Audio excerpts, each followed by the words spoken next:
नमस्ते बच्चों, मैं आज आपको मुंशी प्रेमचंद जी का गुप्तधन यह पाठ पढ़ाने वाली हूँ। सबसे पहले हम लोग मुंशी प्रेमचंद जी का परिचय करेंगे।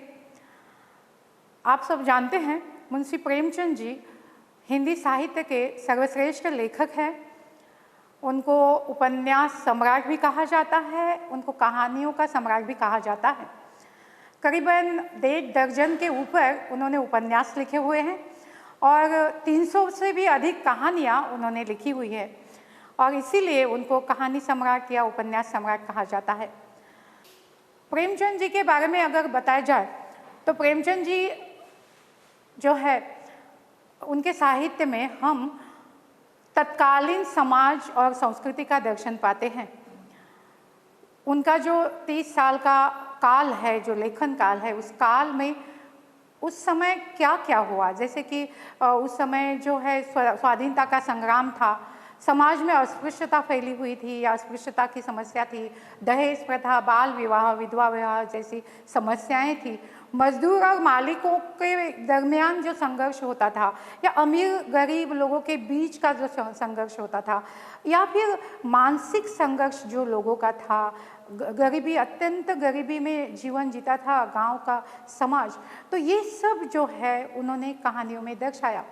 और इसीलिए ऐसा कहा जाता है कि अगर हम लोगों को कोई सामाजिक या सांस्कृतिक दस्तावेज चाहिए तो हम लोग प्रेमचंद जी के साहित्य के माध्यम से उस दस्तावेज को पा सकते हैं।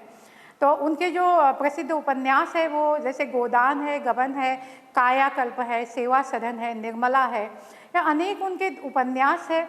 आप लोगों ने बहुत सारी सीरियल्स देखे होंगे या बहुत सारे सिनेमा भी उनके उपन्यासों पर निकले हुए हैं। तो इस प्रकार से प्रेमचंद जी अत्यंत प्रिय और अत्यंत श्रेष्ठ लेखक हिंदी साहित्य के, ऐसा हम लोग मानते हैं। और इसीलिए जब भी हम लोग कोई पाठ्यक्रम शुरू करते हैं तो उनका पाठ सबसे पहले होता है। तो बच्चों, हम लोग आज जो पाठ पढ़ने जा रहे हैं वो है गुप्तधन। गुप्तधन का पाठ प्रवेश में आप लोगों को बताती हूँ कि क्या है इस कहानी में। तो ये कहानी जो है हमें बताती है कि सत्य और असत्य, यानी सत्य और असत्य, यह हमारा जो विवेक बुद्धि हमारी जो होती है उसके बीच का जो संघर्ष होता है। और उसमें कभी कभार क्या हो जाता है कि असत्य सत्य पर विजय प्राप्त कर लेता है, कभी कभार जो है मनुष्य अत्यंत संयमित रहता है तो सत्य की असत्य पर विजय होती है या विवेक बुद्धि की विजय होती है। तो ये जो है संघर्ष इसमें दिखाया गया है। बच्चों, धन या पैसे जो है हम सब लोग कमाते हैं। धन हम लोग हमारे भौतिक जीवन को विकसित करने के लिए हम लोग धन का उपयोग करते हैं, धन विकसित करते हैं। हम लोग कहते हैं कि जब धन की अत्याधिक लालसा होती है, इच्छा होती है, धन पाने की इच्छा होती है, मनुष्य जब धन के पीछे दौड़ता है तो हाँ, वो जो है पशुवत बनता जाता है, पशुता उसके अंदर घुसी जाती है या मनुष्य पशुवत बनता जाता है। और अगर धन की लालसा न हो, धन का लोभ ना हो और मनुष्य निस्वार्थ भावना से जिए तो वो तो देवता ही माना जाएगा। तो इस प्रकार का विचार जो है प्रेमचंद जी ने गुप्तधन इस कहानी में हमें दर्शाया है। यहाँ पर एक मगन सिंह नाम का छोटा सा लड़का है जिसका खजाना, जिसके घर में खजाना गड़ा हुआ है और किस प्रकार से हरिदास उस खजाने को हड़पना चाहता है और फिर उसके सत्य और असत्य के संघर्ष के कारण हरिदास की मौत हो जाती है। और फिर हरिदास के मौत के बाद जब प्रभुदास को वो विजय मिलता है तो वो उस धन को पाना चाहता है, लेकिन जब असत्य का सत्य पर विजय हो जाता है, यानी उसके बुद्धि विवेक का विजय हो जाता है और उसको वो जो है मगन सिंह को धन सौंपता है और मोक्ष को प्राप्त कर लेता है। इस प्रकार की कहानी जो है बच्चों गुप्तधन आप लोग पढ़ने वाले हैं। तो यहाँ पर बाबू हरिदास, जो अभी मैंने आप लोगों को बताया, तो बाबू हरिदास एक अत्यंत अमीर आदमी है, एक सेठ आदमी है और उनका ईंटों का पजावा जो है शहर से जुड़ा हुआ है। का मतलब गांव में उनका ईंटों का पजावा है। ईंटों का पजावा का मतलब होता है ईंटों की भट्टी, जैसे कि आप देख रहे हैं चित्र में ईंटों की भट्टी और ईंटों की भट्टी जो है शहर से जुड़ी हुई थी, तो शहर से आने वाली गाड़ियाँ जो है यहाँ पर लग जाती थी और यहाँ इस ईंटों की भट्टी पर अनेक सारे लोग जो है काम पर आते थे। जैसे बूढ़े आते थे, बच्चे आते थे, स्त्रियाँ आती थी। तो ये सारे लोग जो है अपनी क्षमता के बाहर काम करते थे और सारी ईंटें भट्टी से उठाकर ऊपर की ओर जाकर कतार से रचाते थे। जैसे गाड़ियाँ आती थी फिर गाड़ियों में चढ़ाई जाती थी और फिर जितनी ईंटें बच्चों ने या लोगों ने, जो भी मजदूर वहाँ पर काम करते हैं, उन्होंने उठाई है, उतने ईंटों के हिसाब से उनको पैसे मिलते थे। तो ईंट वहाँ भट्टी के बाहर, भट्टी के बाजू में एक बाबू बिठाया गया था, एक व्यक्ति को बिठाया गया था, मुंशी को, जो उनको ईंटों के हिसाब से पैसे दिया करता था। अब जितनी ज़्यादा ईंटें उठाते उतने ज़्यादा पैसे मिलते। तो ये जो वहाँ पर जो मजदूर काम करते थे बच्चों, तो उनको ज़्यादा पैसों के लिए वो जो है अपनी क्षमता के बाहर काम करते थे, दुगनी ईंटें जो है वो उठाते थे। और ये दृश्य देखना, क्योंकि बोझ के कारण दबे हुए बूढ़े लोगों को या बच्चों को देखना बड़ा दर्दनाक, करुणाजनक दृश्य था। और ये कभी कभार हरिदास जब यह दृश्य देखते थे, उनका भी हृदय पिघल जाता था। तो खास तौर पर एक छोटा सा बच्चा था, वो बच्चा कभी भी उसके अंदर जो है कोई बचपन का कोई निशाना नहीं था। वो बच्चा अपनी क्षमता से बाहर दिन रात काम करता था। ना उसमें कोई चंचलता थी, ना कोई शरारत थी, ना कभी उसके चेहरे पर हंसी आती थी। अत्यंत गंभीरता से वो अपने काम में लगा रहता था, अपने पैसे लेकर अपने घर पर चला जाता था काम होने के बाद। तो ये हमेशा ये दृश्य जो है बाबू हरिदास देखा करते थे। उस बच्चे के बारे में बाबू हरिदास के मन में हमेशा विचार आते थे कि क्या ऐसी बात है कि ये बच्चा इतनी मेहनत करता है। तो बाबू हरिदास ने एक बार क्या किया कि उस बच्चे को बाजू में ले लिया और उसका ख्याल पूछा, उसका हाल चाल पूछा। उसको पूछा कि तुम कहाँ रहते हो, क्या है, कौन कौन है घर में। तो उस बच्चे ने बताया कि मैं और मेरी बूढ़ी माँ जो रोगग्रस्त है या बीमार है और बिस्तर से जुड़ी हुई है, तो वो हम दोनों ही रहते हैं। मैं पूरा दिन मेहनत करता हूँ तो कुछ कमाता हूँ और फिर रात को जाकर मेरी माँ को रोटी बनाकर खिलाता हूँ, ये उसने बताया। और फिर उसका नाम था मगन सिंह। तो उसने बातों बातों में बताया कि पहले ज़माने में उनका घराना भी बहुत बड़ा अमीर घराना था, बहुत बड़ा कुल था और उनके घर में पैसों की लेन देन हुआ करती थी। उनके घर में उनके चाचा लोगों का शक्कर का कारखाना भी हुआ करता था, खेती बाड़ी थी, बहुत सारी ज़मीन थी। लेकिन हमेशा जैसे होता है, भाई भाई के विद्वेष के कारण जो है वो धीरे धीरे वो पूरा उनकी जो स्थिति थी अत्यंत विकट हो गई और फिर ऐसे हालत आ गई कि खाने के लाले पड़ गए, रोटियों के लाले पड़ गए। और फिर ऐसी स्थिति में मगन सिंह के पिताजी का भी देहांत हो गया और फिर इनके हिस्से जो आया था वो था एक खंडहर जैसा ढहा हुआ घर या जो महल का छोटा सा हिस्सा इनके हिस्से आया हुआ था। तो बाबू हरिदास को ज़रा अजीब लगता है। वो कहते हैं कि अगर इतनी दरिद्रता है, इतनी गरीबी है, क्या आपको आस पड़ोस के लोग मदद नहीं करते हैं? क्या आपके पड़ोसी आपको मदद नहीं करते हैं? तो ये बच्चा कहता है, मगन सिंह कहता है कि अगर उनके बस में आ जाए ना तो वो मार ही डाले उन दोनों को। तो ऐसी क्या बात है, क्यों आसपास के लोग आपको मार डालेंगे? तो ये कहता है कि ऐसी स्थिति है कि ऐसा मानना है, ऐसे लोग समझते हैं कि ये पुराना महल है तो यहाँ इस महल में धन गड़ा हुआ होगा और ये धन को पाने के लिए कोई ना कोई हमें कभी ना कभी मार डालेगा, यही डर हमेशा उनको सताता है। तो बाबू हरिदास जी कहते हैं सच ही है। अगर वो ये समझते तो सच ही है, क्योंकि ऐसे जब पुराने महल होते हैं या पुराने घर होते हैं उसके अंदर ऐसा कोई ना कोई धन गड़ा हुआ होता ही है, तो ये तो सच हो सकता है। लेकिन मगन सिंह कहता है कि कैसे सच होगा सर, क्योंकि इतने दिनों से मेरे पिताजी ने उस बीजक को या उस धन को ढूंढने की कोशिश की, लेकिन ऐसा कुछ भी उनको नहीं मिला।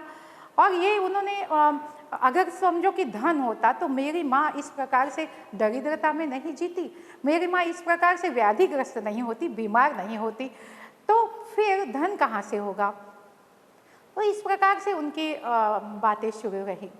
अब बाबू हरिदास के मन में मगन सिंह के बारे में ज़्यादा जो है जैसे विश्वास सा बढ़ गया, प्यार बढ़ गया। और फिर उसने अपने बाबू को कहा, जो मुंशी पजावे पर बैठा था, उसको कहा कि तुम उसको ज़रा ज़्यादा पैसे दे देना।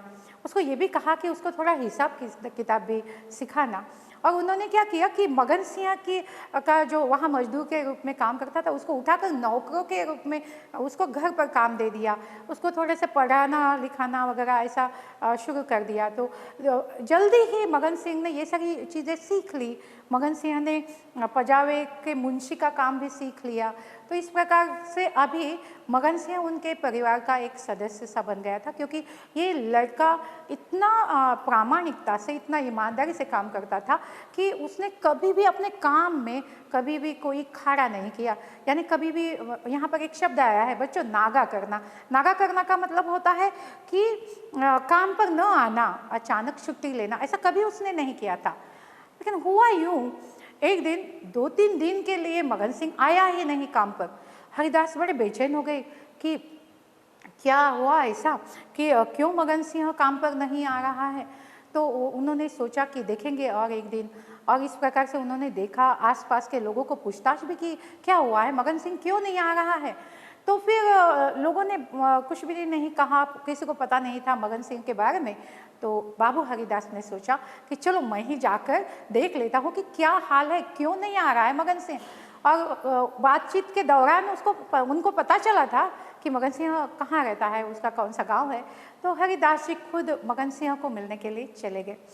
जैसे ही वो वहाँ पहुँचे, जैसे बताया था मगन सिंह ने, उनको पता चला कि शायद यही होगा। वहाँ जाकर देखते हैं तो क्या वास्तविक जैसे मगन सिंह ने बताया था, वहाँ घर क्या था, एक ढहा हुआ मकान था, पूरा मलबा, पुराने महल का मलबा फैला हुआ था।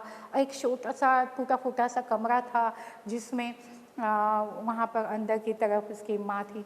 तो मगन सिंह जैसे पुकारने पर मगन सिंह बाहर आ गए और मगन सिंह ने कहा कि बापूजी आप आ गए। वो तो एकदम सहम गया, डर गया कि ये चलकर आ गए हैं।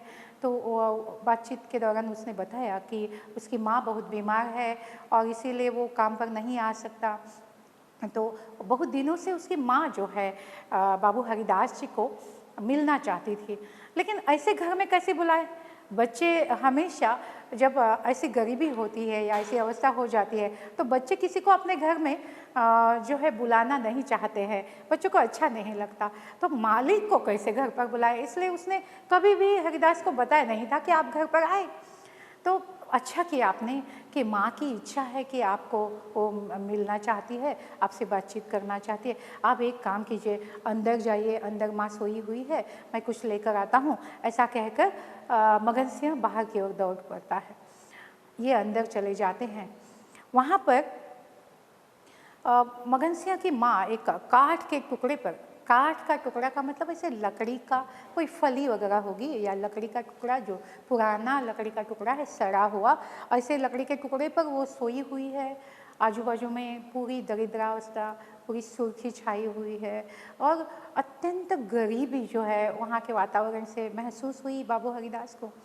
जैसे हरिदास जी अंदर की ओर चले आए वैसे ही उसकी माँ ने, कभी हरिदास को तो देखा नहीं था, लेकिन माँ समझ गई और कोई आ नहीं सकता है। शायद जो है मगन सिंह ने हरिदास को बताया है और हरिदास ही मिलने के लिए आए हैं, यह समझ गई।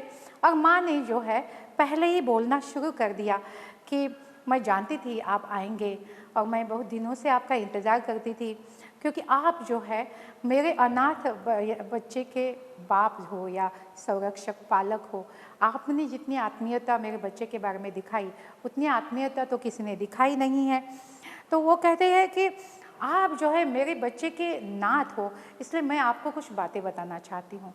और उसने जो है हरिदास को बताना शुरू किया। पहले उसने पूछताछ की, कहीं मगन सिंह तो आजू बाजू में है नहीं। तो मगन सिंह नहीं है यह जानते हुए उसने क्या कहा कि देखिए, बहुत दिनों से जो है मैं मेरे घर में हमारे खजाने का बीजक ढूंढ रही थी और 3-4 दिन हो गए, अचानक ही वो रद्दी कागजों में बीजक मिल गया और वो बीजक मेरे पास है। लोग किसके पास बीजक दे दूँ, यह समस्या थी। और इसीलिए मैंने सोचा कि ये बीजक मैं आपको ही सौंप दूँ, और ये बीजक मैं आपको सौंप देना चाहती हूँ, क्योंकि आपने जिस प्रकार से मेरे बच्चे को समझ लिया है, आपने जिस प्रकार से मेरे बच्चे को मान सम्मान दिया है, या आप जिस प्रकार से मेरे बच्चे को पढ़ा लिखा रहे हैं, तो आपके जैसा इंसान मुझे पूरी दुनिया में कहीं नहीं मिलेगा।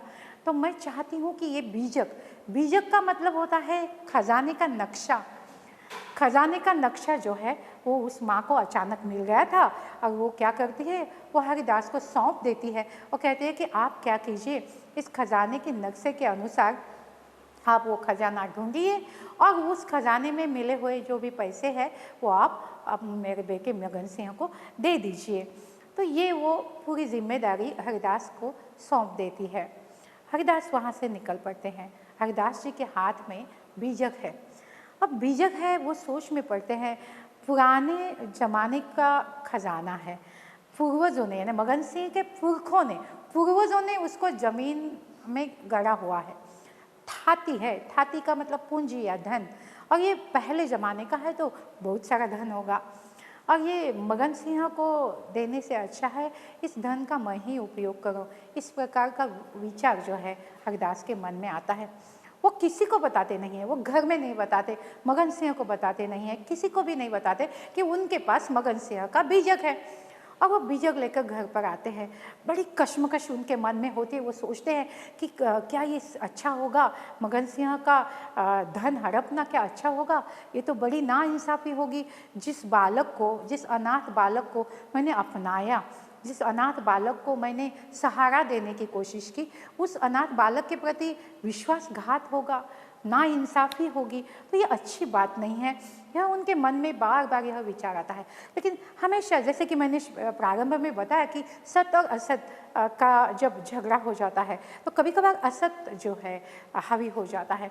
उसी प्रकार से असत्य ने बुद्धि विवेक को परास्त कर दिया, और हरिदास ने सोचा कि इस धन का उपयोग मैं करूँगा, इस धन को मैं ही ले लूँगा, मैं ही उस धन का उपयोग करूँगा, ऐसा बाबू हरिदास ने सोचा।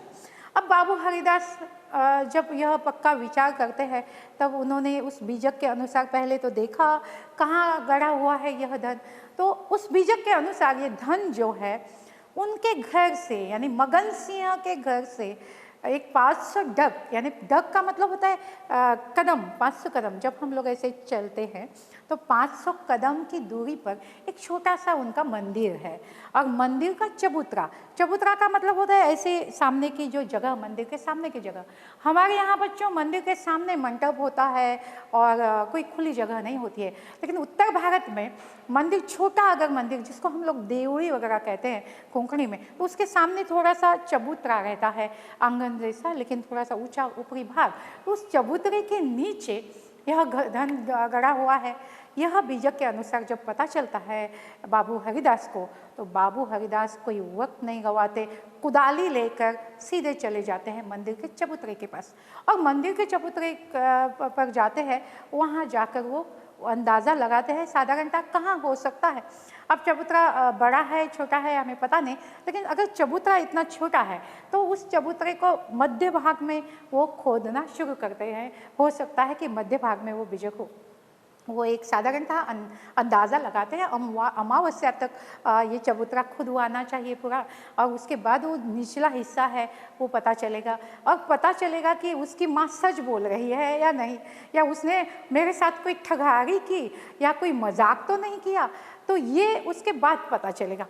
हर रोज़ अपने काम पर से आते हैं, जैसे रात हो जाती है सारे लोग निद्राधीन हो जाते हैं, पूरा इलाका सो जाता है, तो ऐसे काले घने अंधेरे में जो है बाबू हरिदास जी कंधे पर कुदाली लेकर चबूतरे के पास चले जाते हैं, और उस देर रात तक वो उस चबूतरे को खुदवाते हैं।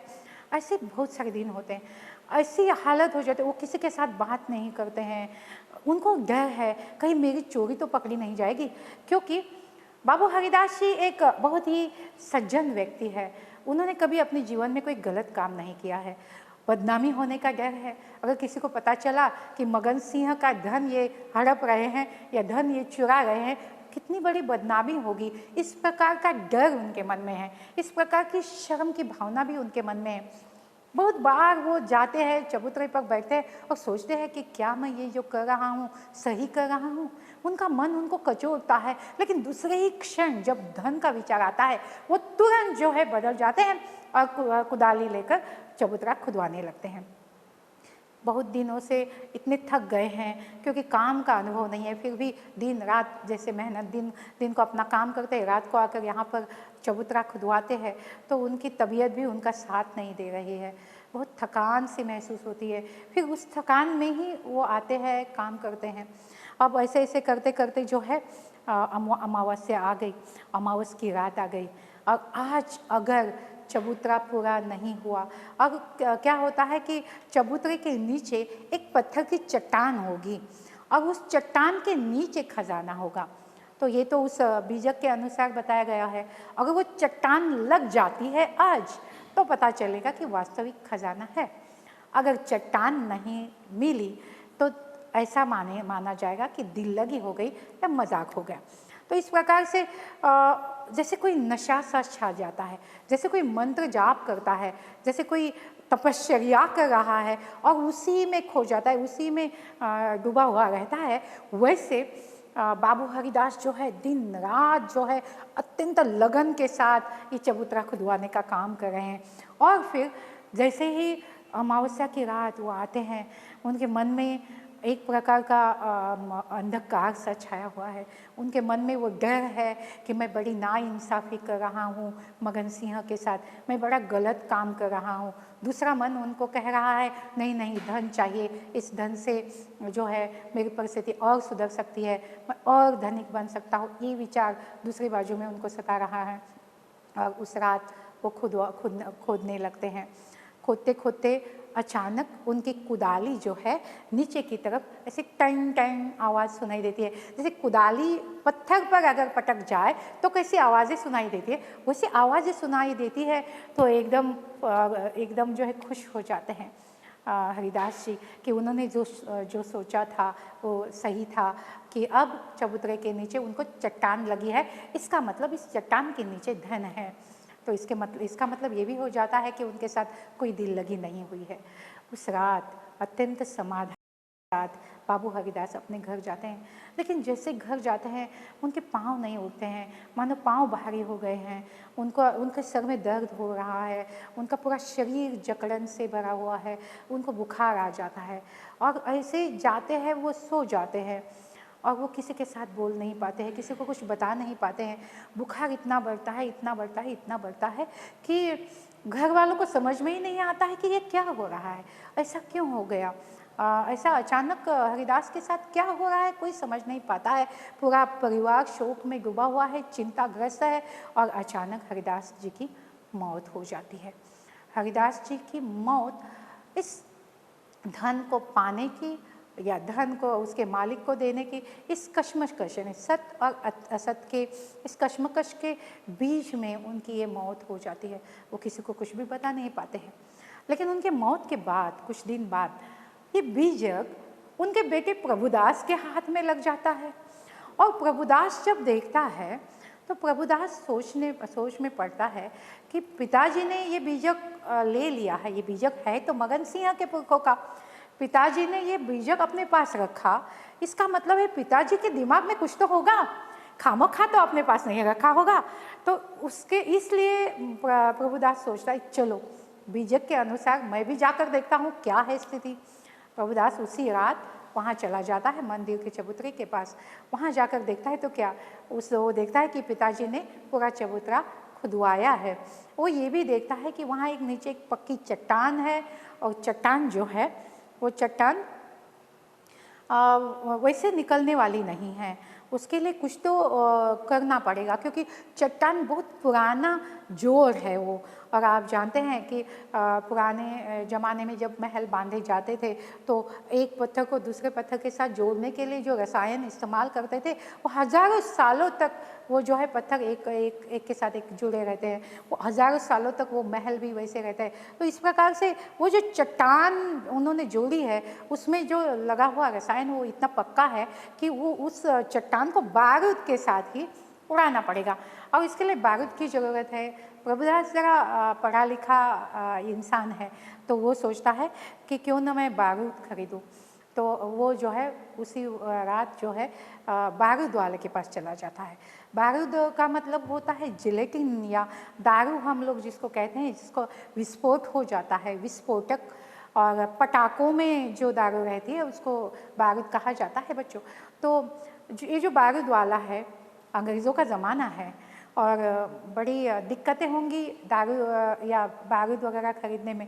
तो बारूद के वाले के पास है तो बारूद वाला बड़ा हीले करने लगता है, बड़ा टाल मटोल करने लगता है। कहता है कि नहीं, हम लोगों को जो है देने से मनाही कर दी है, हम लोग ऐसे बारूद नहीं दे सकते हैं। लेकिन प्रभुदास जो है उसको पैसों की लालच दिखाता है। पैसों की खनखनाहट सुनते ही अचानक तैयार हो जाता है बारूद वाला और बारूद वाला उसको बारूद दे देता है। अब प्रभुदास जी बारूद लेकर मानो एकदम खुश होकर अपने गांव में चले आते हैं। और क्योंकि बारूद जब मिला तो एक उनका बहुत बड़ा काम हो गया, क्योंकि अब चट्टान खुलेगी और चट्टान खुलने के बाद अंदर जो खजाना है वो उनको मिल जाएगा। और जैसे प्रभुदास जी उस रात को आता है, वो जो है उस चट्टान के जो निचला हिस्सा है उसमें वो बारूद लगाता है और बारूद को बत्ती लगाता है। बारूद को बत्ती लगाने पर एकदम बहुत जोर का धमाका होता है, विस्फोट हो जाता है और वो चट्टान उड़ जाती है। चट्टान उड़ने के बाद जो है प्रभुदास को जो है अचानक उसके अंदर जो रखा हुआ जो खजाना है, वो जो बक्सा है वो नज़र आता है। और प्रभुदास जो है वो बक्सा निकाल लेता है और फिर उसको अपने घर पर ले जाता है। अब मगन सिंह का खजाना प्रभुदास के पास है। प्रभुदास यही सोच रहा है कि मैं यह सारे लोगों को दिखाना चाहता हूँ कि धन का उपयोग किस प्रकार से किया जा सकता है बड़ा होने के लिए। मेरे आजू बाजू में जो भी धनिक है उनको मैं दिखाना चाहता हूँ कि धन का उपयोग किस प्रकार से किया जाता है, धन का उपयोग करके मनुष्य कैसा प्रगतिशील या कैसा विकसित हो सकता है, यह मैं दिखाना चाहता हूँ। इस किस्म का विचार प्रभुदास के मन में है। प्रभुदास के मन में ये विचार जैसे कि हरिदास के मन में आया, वैसा विचार नहीं आया कि अरे ये तो धन मगन सिंह का है, अगर उसको पता चला तो क्या। ये विचार बिल्कुल प्रभुदास के मन में नहीं आता है। जैसे ही धन का वो बक्सा लेकर प्रभुदास जी घर आते हैं, अचानक इतिहास की पुनरावृत्ति हो जाती है। मानो जैसे हरिदास के साथ हुआ वैसे ही हो जाता है। क्या होता है कि प्रभुदास जैसे घर आता है उसके सर में दर्द होने लगता है, उसका पूरा शरीर दर्द करने लगता है, उसको बुखार आ जाता है, उसका चेहरा पूरा पीला पड़ जाता है और आंखें पलट जाती है। उसके साथ क्या हो रहा है कुछ समझ में नहीं आता है। घर वाले बड़े चिंतित हैं, बड़े शोक मग्न हैं, औरतें तो रोने लगती है। ऐसा लगता है कि जैसे कुछ दिन पहले हरिदास की मौत हो गई उस घर में, अब ये दूसरी घटना उनके घर में होने वाली है, इस किस्म का माहौल बन जाता है। इतने में मगन सिंह आ जाता है। मगन सिंह को कुछ पता नहीं है कि क्या हो रहा है यहाँ पर। मगन सिंह जैसे आता है वो पूछता है कि क्या आप पजावे पर आएंगे, चलो मैंने गाड़ी लाई है, आप पजावे पर मेरे साथ आ जाइए। लेकिन प्रभुदास की स्थिति देखकर मगन सिंह डर जाता है। वो कहते क्या हो गया। तो वो तुरंत डॉक्टर को बुलाता है और उसका इलाज करवाने के लिए डॉक्टर को बुलाता है। डॉक्टर आते हैं, डॉक्टर अनेक प्रकार के इलाज करते हैं। तो बहुत अपने अपने प्रकार के इलाज हर कोई कर रहा है। पूरा घर शोक मग्न है, औरतें रो रही है, माँ जो है पछाड़ खाकर गिर रही है, उसकी भी प्रभुदास की बीवी भी पछाड़ खाकर गिर रही है। इस किस्म का माहौल जो है दुख भरा माहौल बन जाता है प्रभुदास जी के घर में। और फिर मगन सिंह की समझ में नहीं आता है कि क्या किया जाए। तो मगन सिंह जैसे इतनी अभी तक जो पूरा चेहरा अचानक म्लान हो गया है, कभी भी किसी भी क्षण मौत हो सकती है, इस किस्म की स्थिति हो गई है प्रभुदास की। तो जब प्रभुदास के सामने मगन सिंह खड़ा हो जाता है, मगन सिंह उसको इशारे से अपने पास बुलाते हैं। मगन सिंह को प्रभुदास इशारे से अपने पास बुलाते हैं और उसके कान में कुछ कहते हैं और फिर उस खजाने के बक्से की ओर, जो पेटी खजाने की लाई हुई है, वो खजाना जो लाया हुआ है उसकी ओर उंगली करके कुछ तो प्रभुदास मगन सिंह को कहते हैं, किसी के समझ में नहीं आता है। और मगन सिंह भी उसका हाथ पकड़कर विश्वास दिलाता है और दूसरे ही क्षण प्रभुदास अपने प्राण त्याग देता है। बच्चों, कहानी यहाँ पर ख़त्म होती है। तो इस कहानी के माध्यम से जो है, जैसे कुछ कहानियाँ मैं आपको बताती हूँ कि इस कहानी से माध्यम से प्रेमचंद जी ने हमें यह बताया कि दूसरों का धन हड़पना अगर कोई सच्चा आदमी है तो उसके लिए बड़ा गलत या दुखद होगा, क्योंकि सच्चा आदमी कभी इस प्रकार का गलत काम नहीं कर सकता। और गलत काम उसके हाथों से हो रहा है तो वो स्वीकार नहीं कर सकता, तो इतना उसके मन में इतनी आत्मवेदना हो जाएगी उसके मन में कि वो मौत को प्राप्त करेगा। तो हरिदास के साथ यह हो गया। प्रभुदास ने तो मन में ठानी थी कि ये धन मैं उपयोग में लाऊंगा, लेकिन अंतिम वक्त पर जब प्रभुदास को भी पता चला कि हमने मगन सिंह के धन को हड़पने की कोशिश की, जो उसके पुरखों का धन है, जो उसके पुरखों की थाती है, वो हमने हड़पने की कोशिश की, इसलिए ये सज़ा जो अत्याधिक धन की लालसा उन्होंने रखी, उस लालसा की सज़ा हमें मिल गई है। इस प्रकार का विचार प्रभुदास के मन में आता है और प्रभुदास उस आत्मग्लानि से मुक्त हो जाता है, मगन सिंह को धन सौंप कर और मोक्ष प्राप्त कर देता है। तो इस प्रकार से गुप्त धन यह पाठ है बच्चों। गुप्त धन यह पाठ, इसमें कुछ क्लिष्ट शब्द है, कुछ कठिन शब्द है, क्योंकि पुरानी भाषा है, आधुनिक भाषा नहीं है बच्चों। तो इसमें कुछ शब्द आए हुए हैं, जैसे यहाँ पर एक इक्का गाड़ी करके एक शब्द है जो इको को उठाने के लिए आती है। तो ये इक्का गाड़ी का मतलब होता है एक बैल या एक भैंसे ने खींची हुई गाड़ी, जिसको एक ही बैल या एक ही भैंसा जोड़ा जाता है, उस जो खींचते हैं उसको इक्का गाड़ी बोला जाता है। और एक हवा गाड़ी, अब वो ज़माना जो है अंग्रेज़ों का ज़माना है बच्चों। आप कल्पना कर सकते हैं 1908 से लेकर 1930 वगैरह, ये इनके बीच का जो है काल है। तो उस वक्त तो कोई पिकअप या ट्रक या लॉरी ऐसा तो कुछ नहीं था, लेकिन कुछ गाड़ियाँ थी जो टायरों पर चलती थी, तो जिसके पहिए में या जिसके टायर में हवा भरी जाती है उसको हवा गाड़ी कहा जाता था। उस वक्त कोई नाम तो था नहीं, तो ये हवा गाड़ी, क्योंकि जब आप पढ़ेंगे बच्चों यह पाठ तो आपको यह शब्द कठिन लग सकते हैं। तो इस प्रकार से जब आप एक दो बार पढ़ेंगे तो आप लोगों को समझ में आएगा। बच्चों आपको करना क्या है कि एक अच्छी तरह से पाठ को पढ़ना है, और इस पाठ में जो भी कठिन शब्द है उसके अर्थ तो पाठ के पीछे दिए हुए हैं। उसके पीछे करीबन 11 मुहावरे हैं जिसका अर्थ भी दिया हुआ है। बच्चों आप इन मुहावरों का जो है वाक्यों में प्रयोग कीजिए, ये आपका भाषा अध्ययन हो जाएगा। आप पाठ पढ़कर उसमें आए कुछ समानार्थी शब्द होंगे, विरुद्धार्थी शब्द होंगे, अनेकार्थी शब्द भी उसमें आपको मिलेंगे। ये आप ढूंढ कर आप जो है स्वयं अध्ययन कर सकते हैं। ये पाठ बहुत ही सरल है। मैं आशा करती हूँ कि आप लोगों को यह पाठ समझ में आया होगा। धन्यवाद।